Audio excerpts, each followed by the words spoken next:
Today, we're going to do an exercise that will absolutely change the trajectory of your life. One of the most important decisions you will ever make is who you decide to choose as your partner. So usually I'm talking to the ladies on this channel, but fellas, if you're here, this works for you too. And it's called manifesting your match. And if you hear the term manifestation, you instantly feel like, ugh, yuck, that feels a little too woo-woo for me. Please stick around because it's not woo-woo and it absolutely works. So let's go through this worksheet together. And if you shoot me a DM on Instagram, Jaxito, and I'll put the link in the description, just message me, I'll send it to you.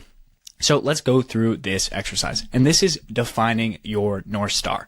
And your North Star is really, who do we want to attract in our life? Because when we get really clear about who we want to attract, our subconscious mind and our regular mind goes out and looks for them, and we'll start to have pattern recognition. If we always find ourselves with the same, toxic or controlling partners, now when we make our manifest, when we make our North Star vision, we will instantly filter those people out. And they may not match our aesthetic desire, but they match the thing that our soul needs. So let's go through your North Star. So before you can attract the right partner, you need to get clear on who you are and what you value. So many times I've seen people get really far down the courtship process and be like, he doesn't want to have kids.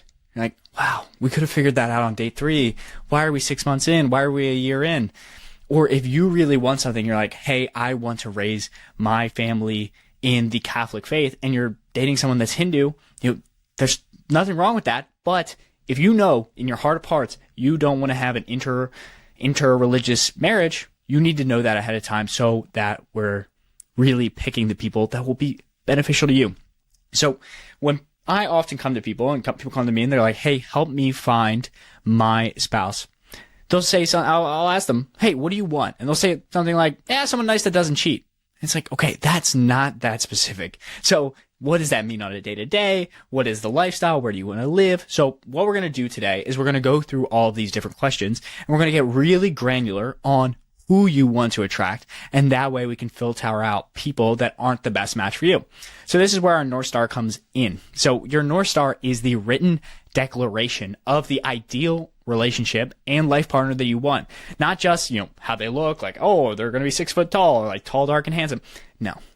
It's going to be how you feel around them. It's going to be less of the aesthetic qualities, i.e. how they look, and it's going to be more about their financial, their spiritual, their beliefs. So we'll go through this and it'll make a lot more sense. So it's part vision, it's part values, and it's part personal manifesto. And once it's written, everything becomes a lot easier. And this doesn't just apply to finding a spouse, right? You want to have a North Star vision for your life. So let's get clear on the 5 qualities that lead to a great match. So what does it mean that somebody's a great match for us? So to build our North Star, I'm going to introduce you to the 5 areas of compatibility. So let's read through each one of these. And this video is going to be so important that you're going to be doing exercises. So if you have a pen and paper, if you only have the notes app on your phone, please don't go answer a bunch of text messages. Write down these things real quick. So what we're going to do is we're going to set a 90-second timer, and we're going to go through this exercise.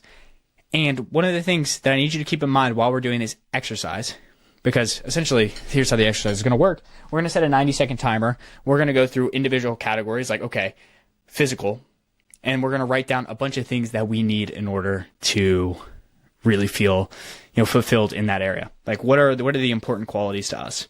And then one thing I need you to keep in mind prior to getting into this exercise is oftentimes when we're saying what we want, we'll be like, oh, that she's not toxic, or oh, that he's not a workaholic, oh, that he's not this, he's not that.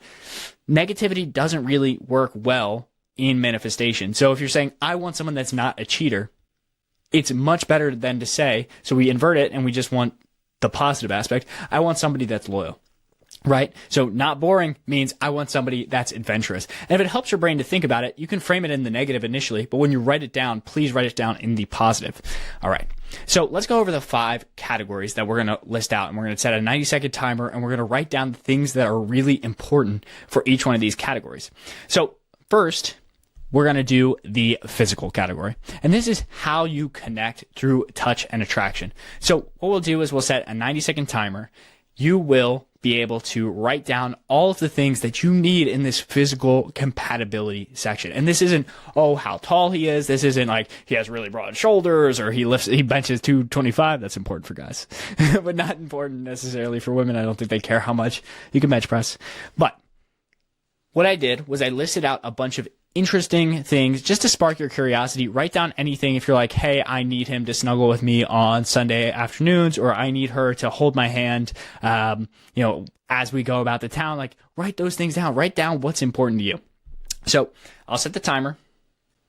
Start writing down, and you can go through each of these and you can start to rank them.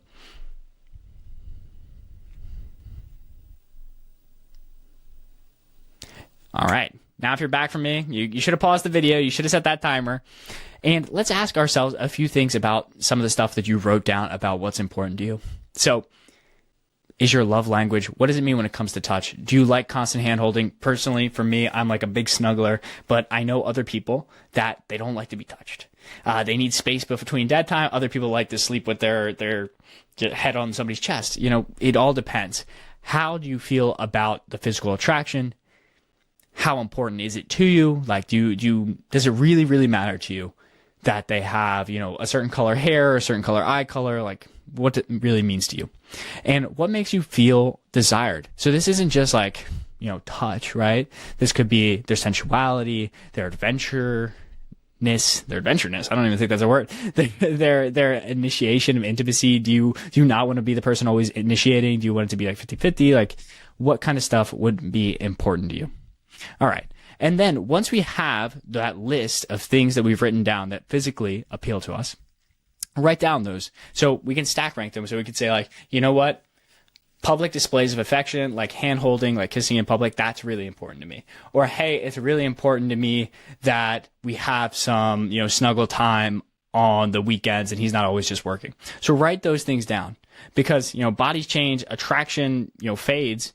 And life gets busy. It's stressful for everyone. We want to understand what is your baseline affection style so that we know what to look for. So that when somebody's like super cold and distant for us and we know we need physical touch, we can just be like, you know what? Maybe this person isn't for us. All right. The next section is spiritual compatibility. So this is shared values, connections. Really, I like to think about it as religiosity, but spiritual can mean many things to many different people. So I wrote down all these terms here. Again, we'll do the 90-second timer, but before we get deep into the 90-second timer, I want you to ask yourself, because this is something that I see come up so much, especially around religion. So when you typically ask people, say, oh, are you religious? And they're like, I'm kind of culturally religious. But when they get further down the line, you're like, okay, well, would you want your kid to be baptized? Or would you want your kid to do XYZ religious ceremony that would initiate them into the religion? And most people will say like, yeah, I would want that. I want them to grow up like that. So truthfully, if you're being honest, you're likely not open to an inter-religious household, or you might want your partner to adopt your religion, which is totally fine, but you want to be understanding that about yourself. So then we're looking for your match. We aren't going to have that roadblock in the future, or we're going to be really upfront and honest about it. So real quick, before we do this exercise, I want you to ask yourself, what religion, if any, did you grow up with? What's your relationship with your faith or beliefs right now? If you want kids, what traditions, beliefs, or values would you want to share with them? And are you genuinely open to an interfaith relationship? Or is this something that's non-negotiable? Do you really want your kids to grow up in, the Roman Catholic Church, be baptized, go to, I went to single-sex high school as an example, that's very religious. So you really want to understand, like, what do you want for your future spouse? Because this stuff can often become a deal breaker. And then I also want you to ask yourself, the things you're writing down, is it because this preference is truly yours, or you feel like it's just for your parents' approval and like at the end of the day, it doesn't really matter to you? Because a shared faith, it doesn't ultimately equal shared values, but it does help. I can't deny that. So think about this. Can someone share your religion? So like, let's say it's really important for you to be Catholic and raise your kids in Catholicism. Would it be okay for you if your spouse didn't go to church? but was culturally Catholic or converted. So ask yourself these questions because it's going to be very important. So again, we'll set the 90-second timer, pause the video, set it on your phone, and write down what in terms of spiritual compatibility is important to you. And I put these terms here, just like the last one, to help think about some of the ideas that may be percolating in your mind if you're feeling a little bit shell-shocked. And again, if you have to, do the inversion. Say, somebody that, doesn't go to church every single day. It could be like someone that, occasionally goes to church. So if you have to, do inversion thinking. And then, again, we want you to list the top 5 spiritual traits. So list them out. I'll give you a second. Pause the video. All right, hopefully you're back. Then we go to the intellectual capability. And this isn't just pure IQ, right? This is a whole host of things. People are smart in many different ways. My grandfather was really good with cars, but he didn't even finish high school. So many people would say oh, a person that doesn't finish high school is not particularly smart, but he was a genius. He was just so good with cars. So people are smart in their own ways. They could be book smart. They could be they could just know so many things about mathematics. Everyone has their own thing. But that being said, a lot of people are attracted to different levels of curiosity. Techies might be attracted to other techies. People that are bookworms like other people that are into books. People that like movies like other people that are into movies. And of course, I'm giving some surface level examples, but you understand most people end up pairing up. So as an example, my parents met in law school. My sister married another lawyer who's a lawyer. Lawyers marry lawyers. It just happens like that. So understand what are some of the intellectual capabilities. And this shouldn't necessarily be they have a law degree. Oh, they have an MBA as an example. It should just be what are the intellectual, ideas. Maybe you really care about a certain political party. Put that in your list if that's a deal breaker for you. So ask yourself this before you make the list is what kind of conversations make you feel the most alive? Is it politics? Is it philosophy? Is it, work strategy meetings? As an example, Layla and Alex Hermosi are probably always talking about business. Other people might really love to talk about Love Island or the latest reality show. Me and my mom, as an example, we used to love to talk about Millionaire Matchmaker. That's probably why I'm in this field to begin with. So figure out what kind of intellectual topics you want to cover, what kind of things it's important. Does it really matter if your husband is really deep knowledge of the French Revolution? Maybe it is, maybe it isn't, or maybe it's just good enough that he really likes to read history books as well. So think about this. Beauty fades, and this is why we put physical at the top, not because it's the most important, but actually because it's one of the least important. So we all know we're going to become less beautiful over time. Maybe not in our soul, but physically. So the things that really matter are the intellectual capabilities. So how do you want to grow together with your partner? Do you want to take classes, go to the same art classes? Do you want to read the same books? Do you want to go to the same museums? Do you want to build something together? Maybe you're really into woodwork. Think about the relationship that you want to have. And then one thing that I did was I considered my family's communication style. So every single person in my family, and your family may be different, is a lawyer. So if my future spouse isn't really into, heated debates while keeping a calm level, they may not be able to keep up with our family. And I shouldn't necessarily weed somebody out because of that, but it's something to keep in mind is to be you typically either are very revolted by your family conversations or you're kind of the same, birds of a feather flock together type stuff. So that's another thing to think about if you're struggling to come up with this list. So again, hit the 90-second timer. I'll come back to the video, list out your 5 traits that are the most important. And first, you can make the list and then rank them right after. So pause the video, come back to me. All right, well, you're back. So the next is financial compatibility. And this is one of the most important things. I believe there's a stat that says 70% of divorces. I could be making this up on the fly, but there is a stat that pretty much says that most divorces are initiated based off of finances. Money is one of the biggest stressors in a relationship, and I'll have to go back and get the actual stat for you guys and put it in the description. Money is one of the biggest stressors in a relationship. It is not just the quantity of money, it is, how money is distributed, is there going to be separate bank accounts? Does each person have their own fund? Is there pooled funds? How do you want to go on vacation? How often is vacation? Because some people, you'll ask them, they're like, oh, I want somebody that travels. And you're like, okay, well, what does travel mean to you? Does that mean we go on a vacation every month? Does that mean we go on vacation once a quarter? Does that mean we fly first class? Does that mean what does that mean to you? What is a splurge purchase? What is a normal everyday purchase? Like if your spouse found out you spent $1,000 on a handbag, would that freak him out? Or would he be like, yeah, normal? Is a luxury car a necessity for you? And don't let people belittle you saying like, oh, luxury items or whatever you want is too much. Whatever it is, it's your personal preference. And just list it out here, because when we make the rank, maybe it ends up not being that important, but still you want to list it out, because many people will dissolve their relationships based off of financial incompatibility. All right. So look at this. Stable. Is this person generous? Like, think about your life. As an example, my parents probably donate more than 10+% of their income to the church. So think about, is that something? Is tithing something that's important to you? Is donating to the local museum? What is important to you? So one good way to break down financial one good way to break down, guys, we're doing this raw here.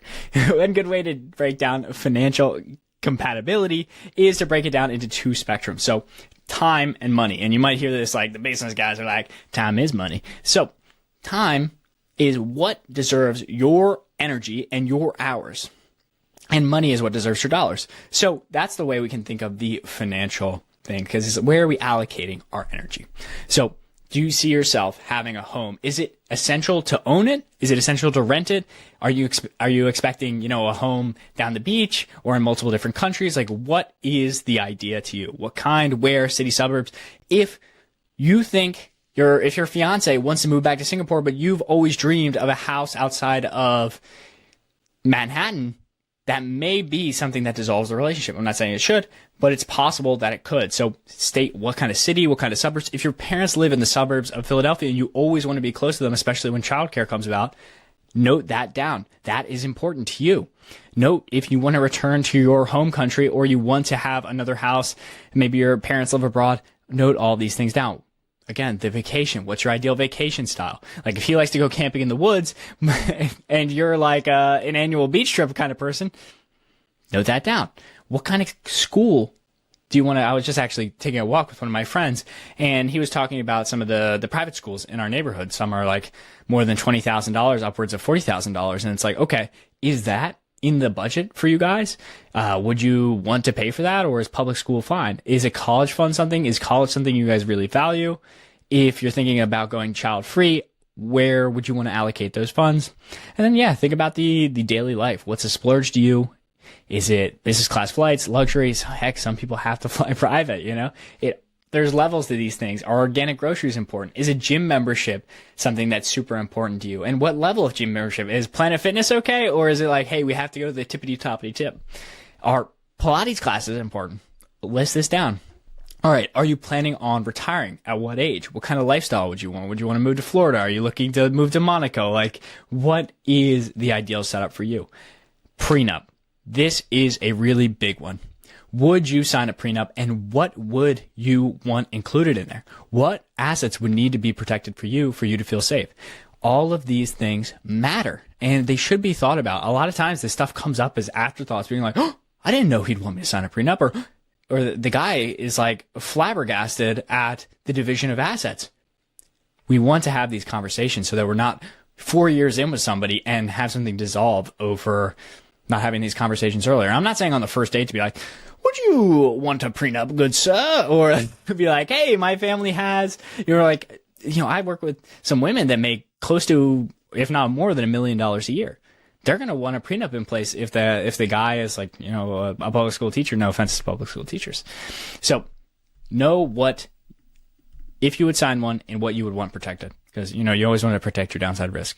Lifestyle choices, donate things to charity, save it all. And a good question to ask on dates, because people get very uncomfortable around money. I only find it's really the entrepreneurship crowd where the entrepreneurs are like, I make $50K a month doing XYZ, or like, oh, I just hit this revenue number. It's really only the entrepreneurs that are really comfortable talking about money. So if you want to understand, maybe in a roundabout way, how they feel about money, ask them, if they won the lottery for $1 million, what would they do with the money? Would they donate to charity? Would they save it all? Would they quit their job? Would they pay off all their debts? Would they travel the world?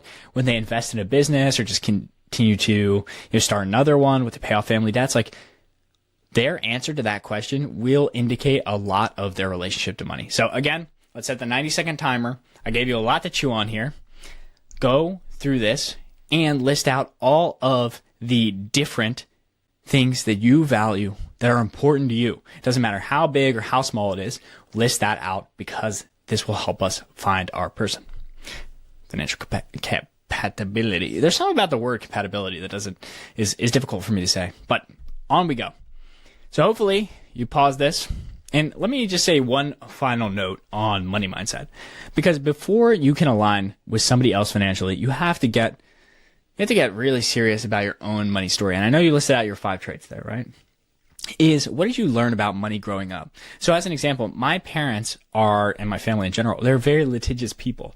They're all lawyers. They're always thinking about the downside risk, where I'm a bit more entrepreneurial and I'm thinking about like the upside of things. So when I talk to them, I kind of get bummed out sometimes. I'm like, you guys are always thinking about how everything can go wrong. So think about like, what are your beliefs about money? Do some of them need updating? Do you have like a keeping up with the Joneses thing? Do you have to have a Rolex because all your friends have Rolexes, or a luxury car because all your friends have them? Or is that something that's just genuinely important to you? No perfect answer here. Just you want to better understand yourself so that we can find the matching partner for you. And last but not least, actually, the two most important things are emotional compatibility and financial compatibility. We are going to get into the emotional intelligence and communication. So let's go through some of these here. Are they empathetic? Are they attentive? Are they vulnerable? Are they warm? List out and go through and circle which ones are important to you. But before you get to the rankings, ask yourself, what level of communication do you need to feel secure? Daily calls after work? Do you want like 12 memes a day? I've been in relationships with that. Do you want deep weekly conversations? Do you want more space? There are people that, talk every other day. I honestly think that's a bit wild, but there are people that do it. So everything is a spectrum at the end of the day. So what are your emotional triggers? Like, what would your partner respond to them? How do you want them to make you feel comforted? How should they handle conflict? I had an Italian family near us growing up that would scream a lot. So there's a lot of like different cultural things. So when I lived in Denmark, like I don't think I really ever heard anyone scream. But when I lived next to my friendly Italian family, they would scream a lot. So think about how you handle conflicts. Do you want to talk it out immediately? Do you want to process it first? Like, think about all of these different things and of course, some of these things are going to be different. Like you may have to adapt to your partner's style or meet in the middle, but just write these things out. What's important to you? Family orientation. This is a really big one. Now, this could be the family that you have. Some people don't have family, unfortunately. So this could be your chosen family. Like, who do you hang out with? Who are you close with? Do you want to build one? What about extended family? Where you want to spend the holidays?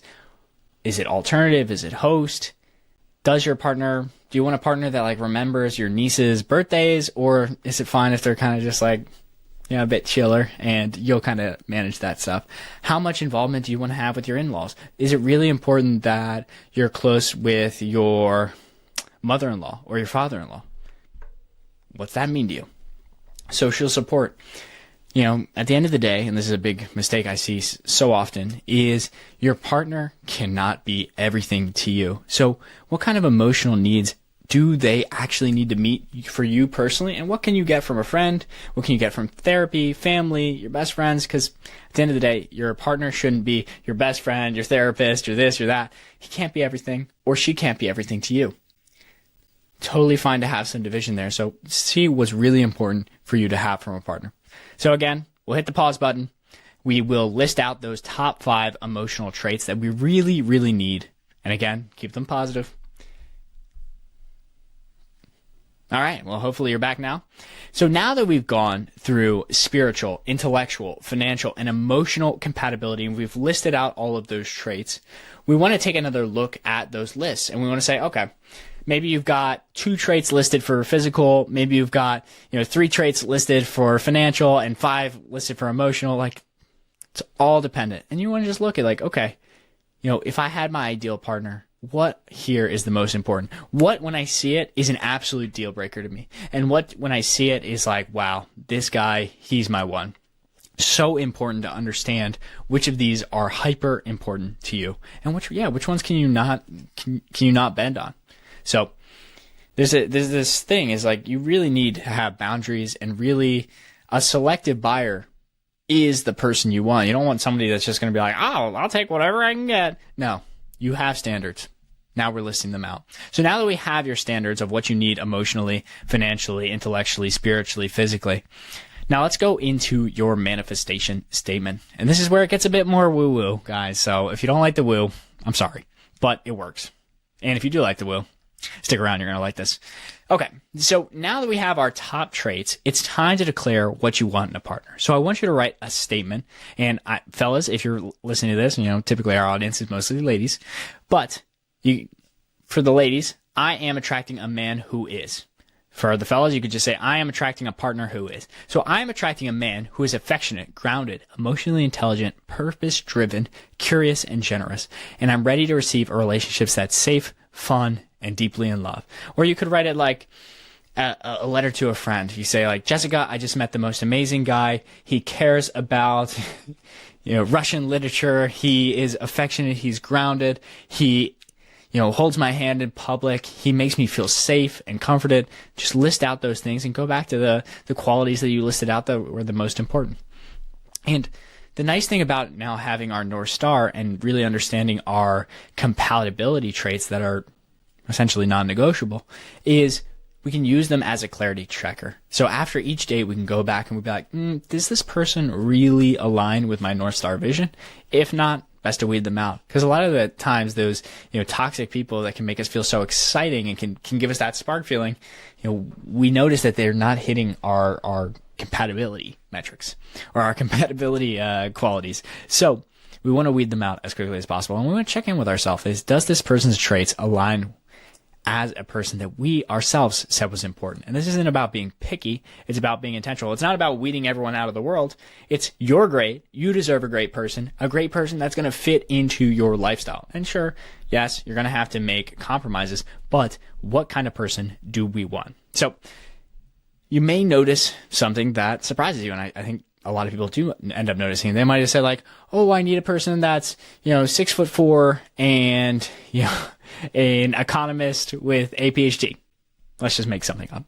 But when you actually, start dating and you have your manifest list and you have your North Star, you end up finding people that, are completely different. Maybe they're different races. Maybe they were different religions. Maybe they were just completely different than what you imagined, but they fit all of your North Star characteristics. And that's what's matter. And you'll start to avoid old patterns that may have left you with relationships that were not super fulfilling. So now with your North Star, you'll be able to have this new clarity to recognize something better. Think of it like your personal GPS guiding you to the perfect partner for you. And it will help you quickly identify who's in the right direction and who isn't. So no more months of confusion, making excuses about incompatibility. You'll know faster and trust yourself and waste less time on connections that were never going to work. And this is another good thing. I know that this sometimes can feel uncomfortable, but like enlist your best friend, enlist your mom, enlist whomever you feel comfortable sharing your North Star metrics with or your North Star qualities with. I sometimes say North Star metrics because I use this as another planning process as well. Your North Star person, because you want to enlist your friends and family in the search, because they a lot of times our friends and family, they know us better than we know ourselves. And when we list out all these qualities, they might be like, ooh, I know just the person. Oh, Samantha, her son would be perfect for you. And really think about who has relationships that seems like they have a good head on their shoulders and list them in the search. Back in the day, we didn't used to live in like cities far away from our families. Like we had a community that was looking out for the best of us. So enlist the people. It doesn't matter if you met them 3 weeks ago. Let people in on the search. People love to play matchmaker. All right. Step 3. This is so important. So now we've gotten clear on what kind of traits do we need for our North Star, for our person, our match. Then we've written our manifestation statements. And now we're on to step 3. And this is really what makes me amazing. And I have a list in my phone that says, it's not necessarily what makes me amazing. I just say why I'm great. You can tell I'm so humble. I'm a humble guy, beautiful guy. All right. So this is where we start to brag about ourselves because you are great. You are amazing. Say that every single day. You are amazing. You know, there's a rapper, and some people might not like him, but I love him. His name is A$AP Rocky, and he used to always say this in his songs. He said, "I'm this pretty mother effer." He would say he's a pretty MF. And the reason I think he said it in an interview, he's like, the reason I used to say that is because he felt like he was ugly. And so he would just tell himself, he would manifest it. And now I think everyone kind of conventionally is like, that's good. That's a handsome guy. Even though he brought that into reality. He just said it so much. So don't believe these people would be like, oh, you need to be humble. It's like, no, hype yourself up. Hype you up. You got this. All right. So, and this list, it's not like listing out your attributes being like, I deserve love and like trying to convince yourself. It's like, no, you deserve love. You do deserve love. You already do. So it's just really recognizing the magic and the amazing qualities that you bring to the table. Because sometimes you'll get to a date and you'll be like, did he like me? Did that person like me? It's like, well, hold up. You're amazing. You're a catch. Why are you asking if he liked you? Did you like him? Because you're amazing. You deserve amazing. So it helps you be in that frame of mind where you're like, I'm the chooser. Now I'm being chased. I'm not chasing. So write down anything that you think is great. Could be big or small. It could be like, I have a boating license. I passed the bar exam. I have a beautiful apartment. I have the coolest cats ever. Doesn't matter. It could be deep. It could be about your emotional intelligence, your ability to love. It could be daily stuff. You make people laugh. You remember birthdays. You create a playlist. Whatever it is, whatever is unique to you, big or small, write it down. So don't minimize it. Don't edit it. Just stream of consciousness. And if you need help, enlist some of your best friends. Sometimes your best friend is just so much better at hyping you up. And if they aren't, maybe you need a new best friend. That's a joke, people. That's a joke. So think about it from your best friend's perspective. Like, what would they include about you? What do you think other people love about you? So this list is really to anchor your thoughts. When you feel like tempted to shrink away, you feel like, you're kind of in a rough patch with dating. It happens. It totally happens. So this is why we create the What Makes Me Amazing list, or as I call it, the Why I'm Great list. So the goal isn't perfection. It's recognition. It's building yourself up to not just be enough, because you already are enough. It's acknowledging that you are already amazing. All right. So examples could be like, I remember what matters to people. I make strangers feel welcome. I send the best memes possible. Ain't nobody sending better memes than me. I make the best holidays. I host them. I organize my volleyball league. I'm building my dream career. And this also, it doesn't have to be that you're like completely a 10 out of 10 at a skill, right? You could be like, I'm getting so much better at, finding birthday gifts for people. I don't know. Make something up. So write down your What Makes Me Amazing. Hit the pause button, 90 seconds, rip through it. And, you can always add to this. I'm always adding stuff. I'm like, no, I'm so great. I'm amazing. Like A$AP Rocky. I'm that pretty mother, All right. So now that you've got your What Makes You Amazing list, or the Why I'm Great list, as I like to call it. And if you're noticing, you're like, my list looks a little smaller than the list of my ideal partner. Don't worry. That's totally normal. It's actually super normal, because it's often difficult to hype ourselves up. We don't give ourselves nearly as much credit as we should, because sometimes we just notice the little flaws about us that nobody else is noticing. So don't worry about that. The most important thing is that we have a list. We continue to add to it. And, when we think of something, we're like, yo, I'm great. Add that to the list, because we want to look at it after a date and just be like, you know what? Let's say somebody ghosts, or somebody, turns out to not be as great as we wanted. Hey, look back at the list. Remember why you're great. So look at your top ranked attributes and look at yourself in the mirror. I like to do this too. Is be like, hey, I deserve love. I deserve love. And I call this the mirror exercise, because now that we've hyped ourselves up, is you may be looking at the list and you're just like, you know what? There's a lot of things in my life I want to do. And one of the most attractive things to people, to men specifically, and to women as well, is that you're on an upward trajectory. No one kind of wants to be on the Titanic. They don't want to be on a sinking ship. So it is totally normal to not feel like you're exactly at the destination. The beauty of life is going to a destination. So what I want you to do is look at, some of the things that you listed off. You're like, hey, I'm growing into this. I'm doing this. And think about 2 to 3 traits you can nurture in yourself. So one of the big things that I want to nurture in myself is speaking with more bravado and more confidence, and being, that pretty guy like A$AP Rocky did. So pick 2 to 3 traits that you want to nurture in yourself. And this could be like learning new recipes. This could be this could be anything, right? This could be like reading cooler books. It could be like hosting, a wine and paint night.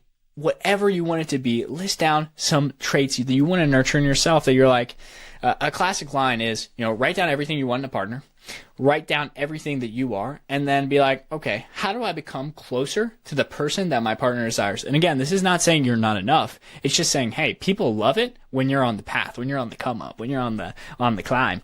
So write down a few different areas of growth that you're like, hey, if I could become better at doing TikTok yaps, or hey, if I could, become better at, managing a vacation or doing this, that, and the other thing, write it down, because little by little we'll grow, and people love people that are growing. All right. So then we got into the mirror reflection, and people, if you're like, hey, this got a long video, don't worry, we're almost done, but I swear this video will change your life if you're sticking with me. Thank you. All right. So finally, we've got our manifestation affirmation. So we wrote our manifestations before. Maybe you need to update them a little bit with your mirror reflection or with your what makes me great. And I want you to say these things every single day. I'm worthy of the love I desire. I'm attracting a man who cherishes and protects me. Write down whatever your manifestations are and make it a habit to say them every single day. Buy yourself a notebook or keep it in your notes app of your phone. Like, I have my notebook. I'll write down different things in here and I'll say them throughout the day. So a final note to you, and I'm so excited if you stuck with this exercise because it's so pivotal. It will be so important in your life to constantly look back on this North Star, because what we've done here is we've defined who your ideal partner is. We've defined what makes you amazing. We've written affirmations. We've put ourselves in a trajectory where we're like, hey, I'm great, but I'm only becoming greater. I'm going to become the best ever. And we're on the path to ultimate greatness. So a final note, take a moment to feel what just happened. You did something brave and you got honest about what your heart truly wants. You got honest about, hey, what is a true deal breaker for me? Who am I looking for? And you put words to your deepest desires. You claim space for the love that you're dreaming of. And, truthfully, this isn't just a worksheet. This is getting clear on everything that you want in life. So what I want you to do is, when dating gets hard, or when you're like, hey, is this person the one? When you're starting to question things, or when you're starting to forget how amazing you are, go back to these lists. And what I do is I revisit them every weekend. And I don't say you need to do that exactly like I do it, but you want to constantly come back to this. Make updates where you need to. Update. Understand what you need. Put it in your desk drawer. Put it as the phone, like the background of your lock screen. Although that could be a little interesting if you have like Mr. Right, and then he looks at your phone. He's like, But do what you can to keep it top of mind. And I look forward to chatting with you again soon.